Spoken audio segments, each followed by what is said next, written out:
দাম্পত্য জীবনে সুখী থাকতে এই 6টি সুন্নাহ অবশ্যই পালন করবেন।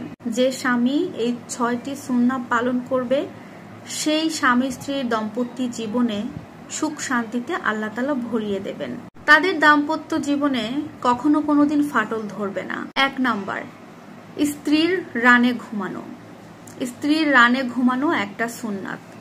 কোনো স্বামী যদি তার স্ত্রীর রানে ঘুমায় তাহলে আল্লাহ তাআলা খুশি হয়, আর আল্লাহ তাআলা ওই দম্পতির উপর খুশি হয়ে তাদের সম্পর্কের ওপরে ভালোবাসা বৃদ্ধি করতে থাকেন এবং তাদের সম্পর্ক কখনো ফাটল ধরে না। 2 নাম্বার, স্ত্রীর সাথে গল্পগুজব করা সুন্নত।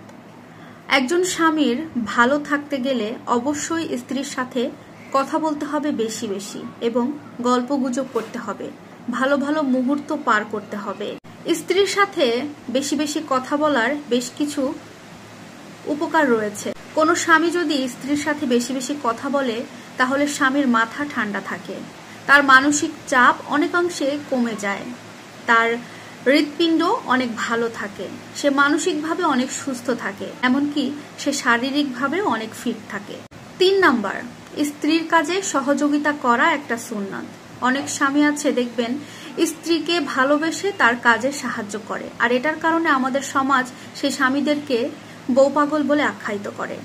কিন্তু বউ পাগল কারা হয় জানেন? যারা সত্যিকার অর্থে বীর পুরুষ, তারা কিন্তু বউকে ভালোবাসে এবং তারাই বউয়ের জন্য পাগল থাকে, আর এখান থেকেই তারা বউকে বিভিন্ন ধরনের কাজে, সাংসারিক কাজে বা ব্যক্তিগত কাজে, সব ধরনের কাজে সময় পেলেই সাহায্য করে থাকে, আর এটা একটা সুন্নাত। আর এতে করে আল্লাহ তাআলা ওই সম্পর্কের উপরে, ওই স্বামী স্ত্রী দম্পতির উপরে খুশি হয়ে তাদের ভালোবাসা বৃদ্ধি করে দেয় এবং একটা মজবুত একটা সম্পর্ক তাদের মধ্যে তৈরি করে দেয়, যেটা নষ্ট করা কারো সম্ভব হয় না। 4 নাম্বার, স্বামী যখন ঘর থেকে বেরিয়ে বাইরে কোনো কাজের উদ্দেশ্যে যায়, যাওয়ার আগে অবশ্যই স্বামী হিসেবে স্ত্রীর কপালে একটা চুমু দেওয়া, এটা একটা সুন্নত। এই কাজটা যে স্বামী করে থাকে তার স্ত্রীর সাথে, আল্লাহ তাআলা ওই দম্পতির ওপরে খুশি হয়ে সম্পর্কটা অনেক মজবুত তৈরি করে দেন। 5 নাম্বার, স্বামী হিসেবে স্ত্রীর রাগ অভিমান সবকিছু বোঝার চেষ্টা করা, এটাও একটা সুন্নাত। স্বামী হিসেবে কিন্তু আপনার উচিত স্ত্রীর রাগটা কেন হয়েছে, সে কেন অভিমান করেছে এটা বোঝার, কারণ স্ত্রী আপনার একমাত্র শান্তির জায়গা, তাই সে যদি ভালো না থাকে আপনিও ভালো থাকতে পারবেন না। সেজন্য সবসময় চেষ্টা করুন স্ত্রীর মান অভিমান বা তার রাগ অভিমান কেন হয়েছে সেটা বোঝার জন্য। 6 নম্বর, স্ত্রীর কোলে মাথা রেখে কুরআন তেলাওয়াত করা সুন্নাত।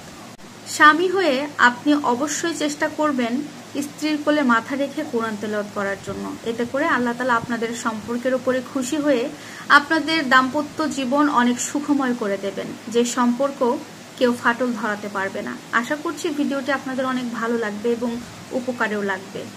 এমন যদি শিক্ষণীয় ভিডিও আরো পেতে চান তাহলে অবশ্যই আপুর সাথে প্রতিনিয়ত থাকবেন। আল্লাহ হাফেজ।